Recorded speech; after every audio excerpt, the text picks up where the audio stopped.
بسم اللہ الرحمن الرحیم۔ السلام علیکم ورحمۃ اللہ وبرکاتہ۔ میں ہوں اقبال سحر اور آپ دیکھ رہے ہیں ریئل نیوز ورلڈ۔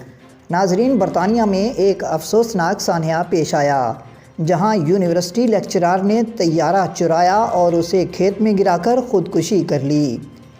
اطلاعات کے مطابق برطانیہ میں کمپیوٹر سائنس کے ایک یونیورسٹی لیکچرار نے ہوا بازی سیکھنے والا چھوٹا طیارہ چرا کر اڑان بھری اور پھر طیارے کو برطانیہ کے جنوب مشرق میں کینٹ کاؤنٹی کے دیہی علاقے میں گرا کر اپنی زندگی کا خاتمہ کر لیا۔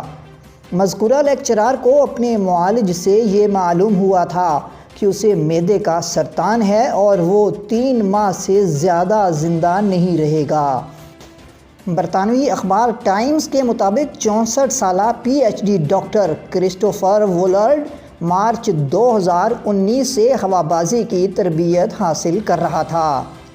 تحقیقات میں یہ بات سامنے آئی ہے کہ واقعے کے روز کرسٹوفر نے بنا پیشگی اطلاع کے اچانک طیارہ اڑا دیا اور کچھ دیر بعد فضا میں ریڈیو کمیونیکیشن اور نیویگیشن کا نظام بند کر دیا۔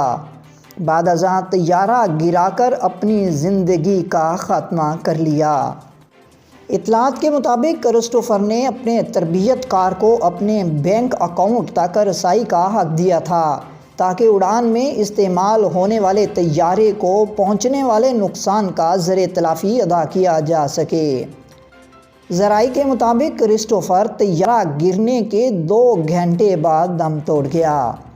مزید اپڈیٹ کے لیے ہمارے ساتھ وابستہ رہیں۔ اگر آپ نے ہمارے چینل کو سبسکرائب نہیں کیا تو کر دیجئے اور آئیکن بیل کو پریس کرنا مت بھولیے تاکہ ہماری نئی ویڈیو کا نوٹیفیکیشن بر وقت آپ تک پہنچ سکے۔ کامنٹ باکس میں اپنے خیالات کا اظہار ضرور کیجئے۔ مجھے دیجئے اجازت۔ میں ہوں اقبال سحر اور آپ دیکھ رہے تھے ریئل نیوز ورلڈ۔ اسلام زندہ باد، پاکستان پائندہ باد۔